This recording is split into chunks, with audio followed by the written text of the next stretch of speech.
Oh, and good morning to you too. Welcome everybody. Welcome to CB Overland. My name is Blake. It's my wife Chelsea. Been on the road a couple of years. This will be the first trip, the first time out that it hasn't been in survival mode.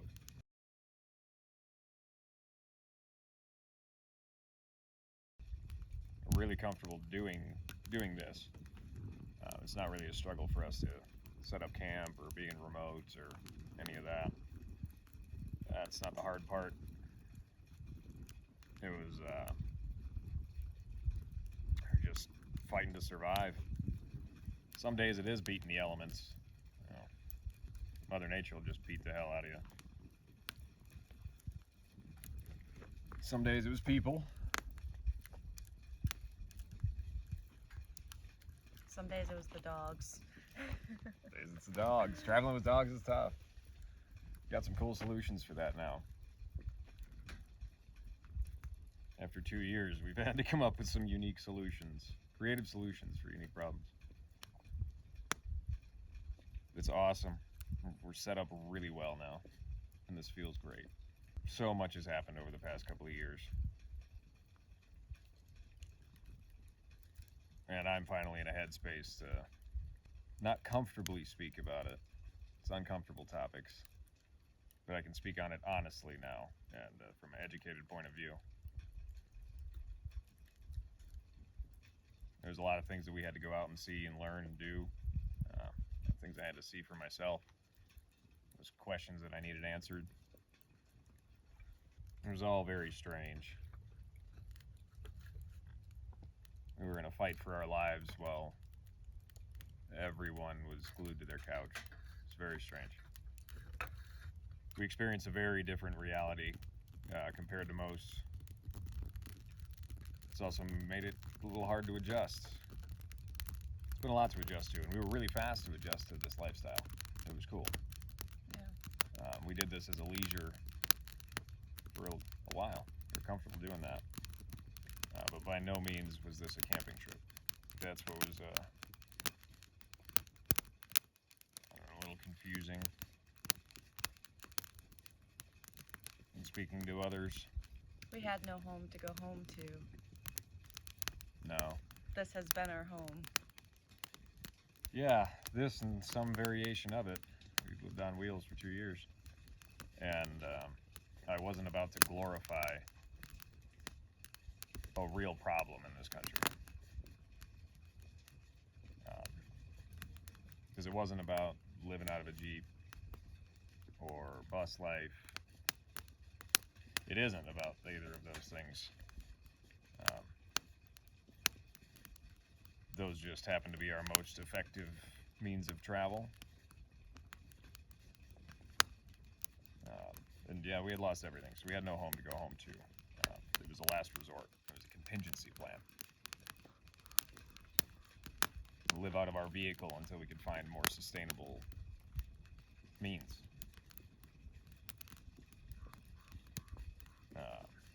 I didn't think it'd last this long. But we've been after building a new life, and in some way out here. Doesn't mean I want to come out here and homestead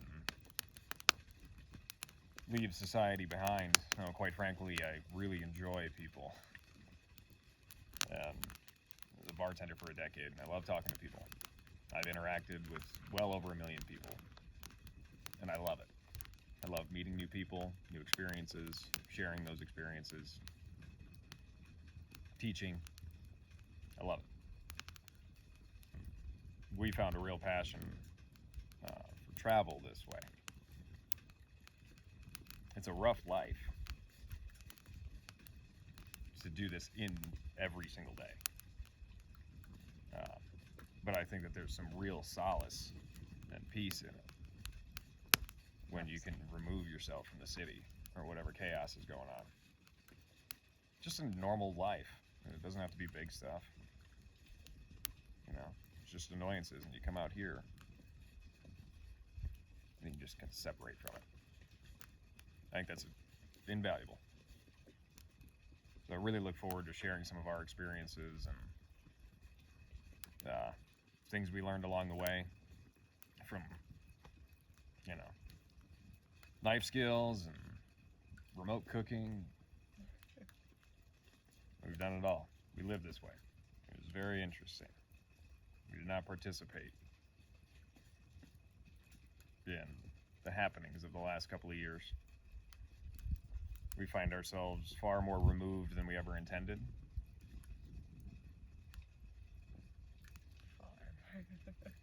So in an effort to build a community of like-minded individuals, and we've met them all over the country, show interest in this type of thing, in traveling this way, or free-spirited individuals. It's awesome. They're everywhere. In an effort to build that community and bring it together, hopefully we can make that connection here. After all, it's all about the camaraderie of the community. Something I feel we've lost. Something I learned that I had no idea of. We lost our just sense of civility and camaraderie. Not sure where many people lost that. That was something we were willing to fight like hell to keep. And now rebuild, I suppose. It's lost. It's hard. Kindness is lost. Personalities are muddled.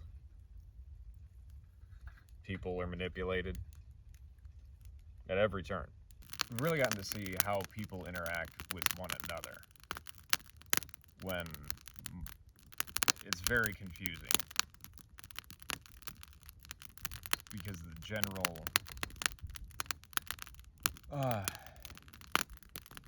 theme is division amongst people right now on the internet. It's just not, it couldn't be further from the truth in the majority. It's not how they act in real life. People, just in general. I think a lot of this animosity was born out of something that doesn't exist. Something that we've been separate from. We've been extremely fortunate, and some of that is survivor's guilt. We operate in the real world. Real, physical world. It was very overwhelming to bounce back and forth between communities that were divided, and then those that weren't, those that were unmanipulated and were kind, caring, giving. They helped us out more than I ever could have possibly imagined. Strangers. Complete strangers, though. Give you the shirt off their back. Or come save you in the middle of the desert when you blow up a front axle on Christmas. Yeah, I'm terrible with names. I can't remember who you are. If you see this, thank you. I hope I'll find you soon. So much. Thank you. It's been such a challenge. And the idea of a lot of these division and the struggles that we're facing right now only take place in a false reality. I think it's very important to step out here back into reality with your neighbors and friends and strangers and build that camaraderie. Out here, it's somewhat forced. You have to. If you run into a situation or the weather kicks up, you have a mechanical malfunction, low tire. It doesn't matter. Color, creed, purple, pink, none of it. You're going to have to figure it out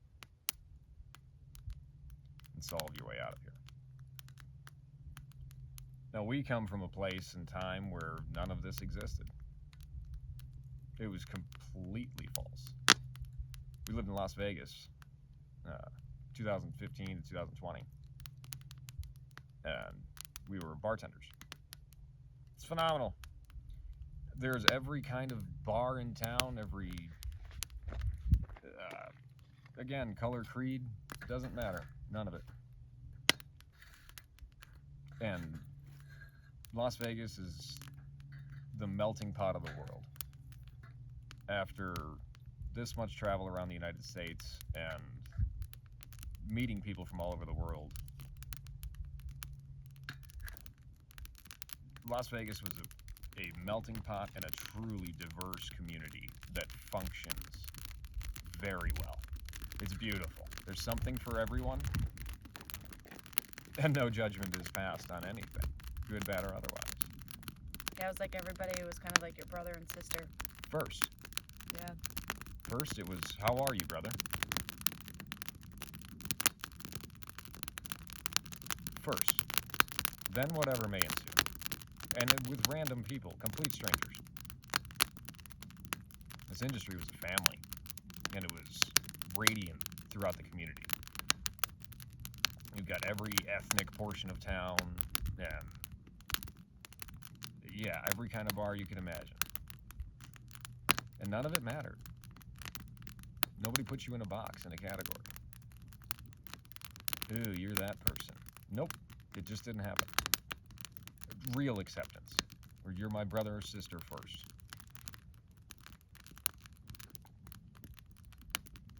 It was amazing, and that was what we lived. That was our everyday life. Maybe I'm spoiled. Maybe we're spoiled. I'm not sure. But it's what we came from. It's what we know. And it's what we'd like to preserve and share. It's so cool when it works. That's what was so difficult about this time. And I was so distraught and disgust. We don't live this way. In this division and animosity. And no. Quite literally, our world was full of acceptance and peace.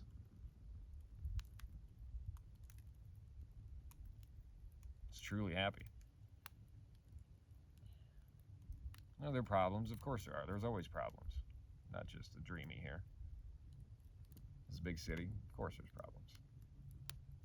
Not everything's perfect. However,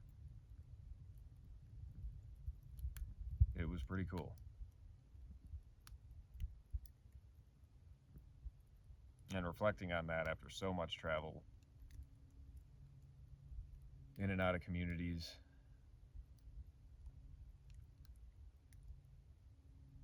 I haven't found that anywhere else. That's for sure. And so much time has passed, I'm not sure if it's a sign of the times, and the influence on the people. I'm not sure. I'm not here to place blame on a cause either, but I sure as shit know that it needs to be rebuilt, and this is not an acceptable way to move forward. Bring back civility.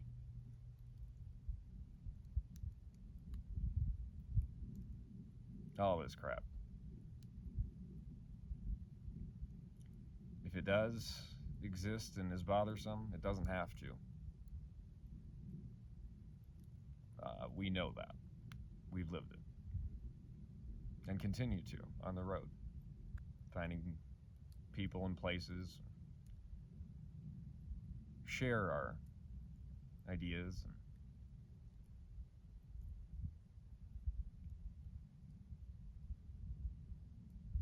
It doesn't have to be this way. How about John, your neighbor? How's he doing? How's Susie down the street? Checked in on them in a while? During this, we went into such a secular situation. Everyone was isolated. We were not. Locked inside their walls, we ripped ours down. While they're staying away from their neighbors, we were knocking on doors.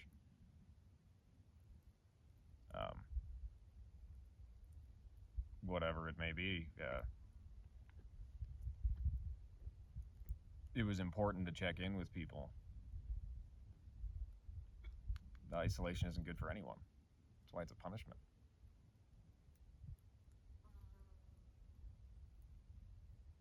And we've at some point grown accustomed to this, and through digital media, the phone you're watching me on right now,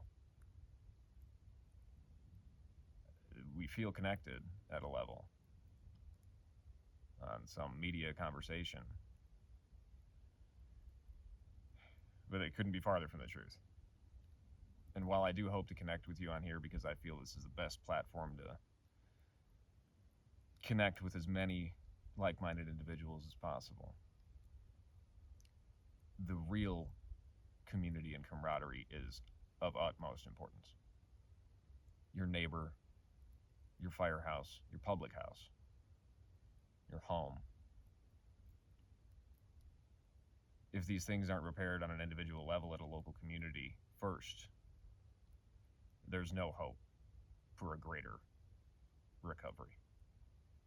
The people need help this time.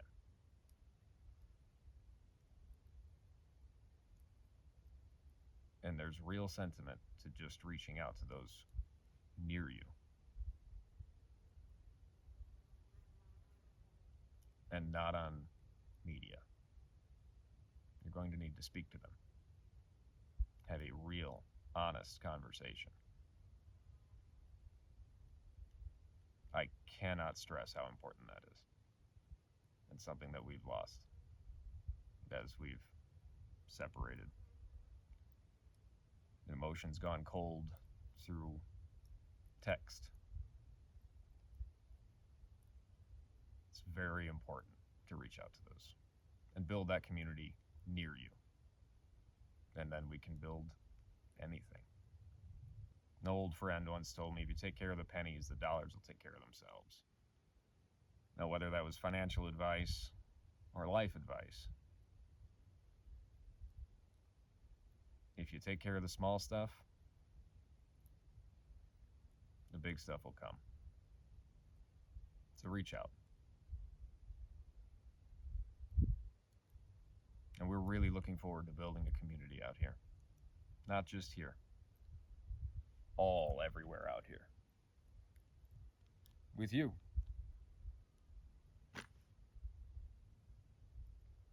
And we've got a lot of stories to tell. I feel that one's very important. But this should be a fun road.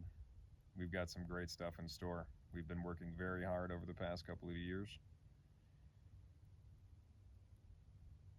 Well, it's been stressful and a serious learning curve. We've got some great stuff in store for the future. We are very excited.